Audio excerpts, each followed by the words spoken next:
Hey there folks, and welcome back to Space Engineers. This is another update video. I swear it's going to be one of the last ones. I'm going to get back to doing regular episodes soon enough, but I have been working on the Herpterprise quite a bit, and as you can see it off in the distance, I was just back at the Fat Boy over there gathering some materials. I'm going to show you what I've been up to for the past week.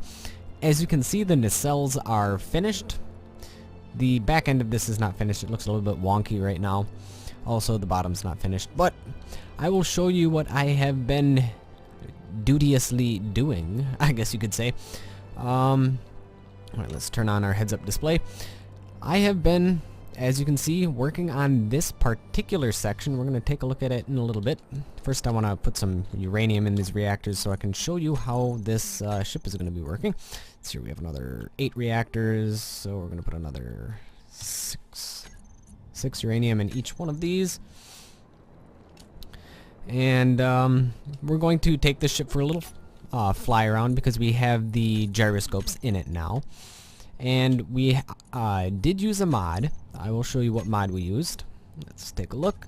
We used the Ultra Gyroscope mod, which are larger gyroscopes that require more things to construct. They have the 2x gyroscope, which are 2 times as powerful as a normal gyroscope, and then the Ultra one, which is just a lot better than a regular gyroscope, but it is also a lot more expensive to make and quite a bit larger as well. Alright, finish throwing stuff in there. Whoops, I threw too much in there. And then we're going to kind of show you the scale of the ship. I don't know if I've ever walked from one end of the ship to the other, but it's actually quite a long walk around because it's quite the large ship. Oh crap, I don't know if I can actually feed these. I may have made a mistake. Okay, I think I can feed the top ones, not the bottom ones. I'll have to change where the whoops, I don't want to be putting my I don't want to be putting my steel plates in there. Alright, we'll have to fix that later. Change where the conveyors are on the reactor. Well, sure, we'll put 10 in there for now. I think those 2 reactors there are just for spare power when we're turning and going full thrust, so I don't necessarily think I need that power when just normal maneuvering. So I'm going to show you the scale of the ship and the things that I've been doing. So let's see here, you see there are more reactors here. Also, there is the cargo container, just like before for all of the uranium. We haven't actually used it yet.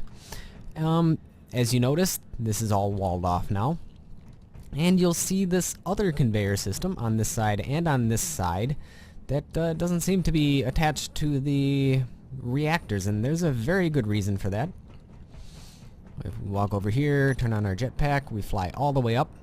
Oh, yes, if you can kind of see there are gyroscopes in there, but the tubes go through the top, and they are going to automatically feed our Gatling turrets and missile launchers up here. Let's turn that off. And let's walk to the front of the rear section, or the front of the engineering section has 2 large cargo containers that I have to hook up.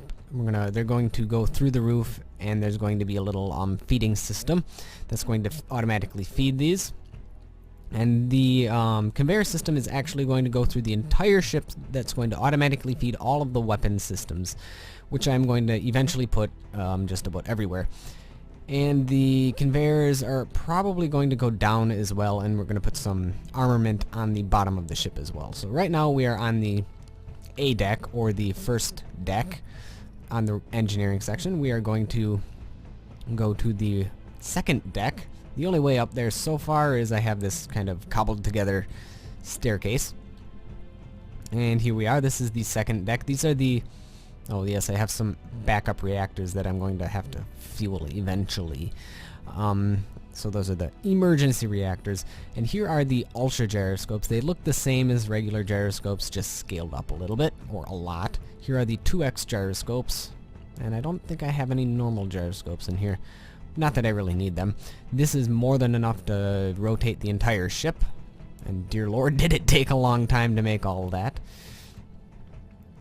Okay, so let's start from the back of the ship and move to the front of the ship and see how long it takes. Probably a long time. There's, oh crap, as I fall off the ship. Oh, and as you notice, there's ribbing here. That's just to give it a little bit of extra detail and a little bit of extra armor, because we want the engineering section to be extra secure. And here's the gravity generator for this section of the ship. So we're going to start walking our way up. There is no way to get onto the nacelles of the ship. There's really nowhere to walk in there anyways. So I suppose if I did, I could have made a pathway from, I think this is where the nacelle is. Could have made it to the engines, but there's no real reason to do that. Alright, so here we are. This is the hangar bay. And I think for the hangar doors, we're going to be putting some rotors probably inset in there, and the rotors are going to make a door fold down or fold up. So that's probably what's going to happen. I kind of didn't want to do that because I knew the thrust, if the doors were opening and we reverse thrust, it'd damage the doors, but there's pretty much no way around that because using pistons, I tried it, it doesn't work. So alright, now let's head to the front of the ship.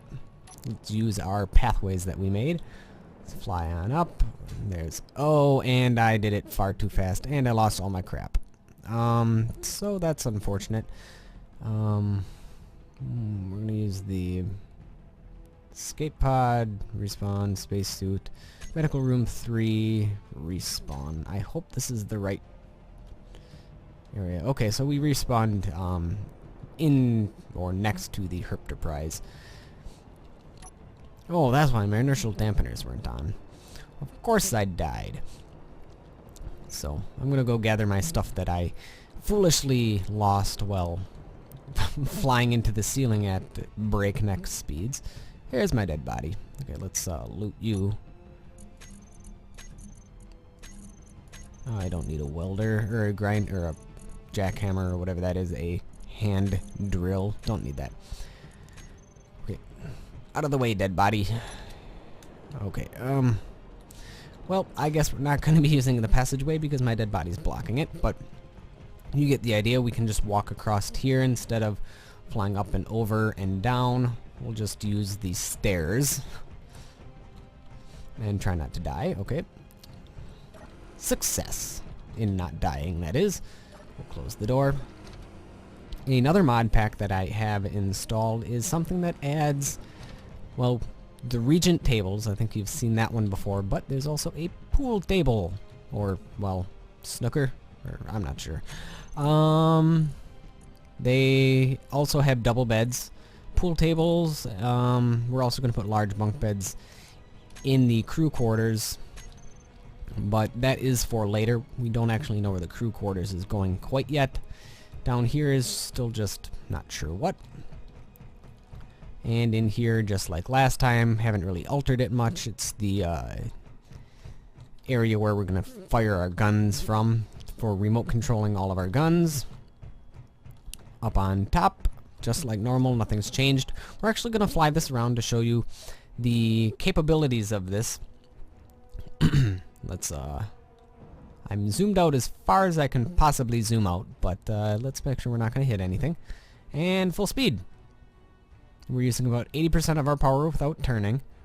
And when we turn, you can see it actually turns quite well for such a big ship. Uh-oh, something's banging around. That's not good. There's probably something loose inside my ship. Is it my escape pod? No, my escape pod's still clamped on there. Oh, I missed welding a block down there. I gotta fix that. Anyhow, so this thing is actually not too bad when it comes to maneuverability and speed. And let's see if we pitch up really fast, pitch down really fast. Yeah, there's something in here that's rattling around. Gonna have to figure out what that is. Anyhow, so that is what the ship's going to be like for speed and whatnot. Not gonna be too bad. I mean, we are gonna add a little bit of weight to it, but not enough to alter the performance drastically. Oh god, don't fall. Alright. And head up to the front of the ship. And a while back, I don't know if I ever showed you this, we did put glass in here. So we can look out. Nice little lookout here. But you're still safe from the outside environment. Also, you have your airlocks just in case the window breaks in the event of an accident and or boarding. We still have the front of the ship, and all the way up here is the very front of the ship where we can load our missile pods. Up here we can go onto the top deck. And here we are, front of the ship. Took a while to get there, but yeah, this thing is going to be massive once it's finished. I know it's not what you would call a pretty ship, at least not at the moment, but it's going to be huge. And the ship is going to go all the way to the end here. We're probably going to have some sort of engines on the back. We're probably also going to connect the nacelles over here as well. And there's going to be another auxiliary bridge that's going to go rise above the rest of the ship, and it's going to be around about there, but it's going to take a while to finish.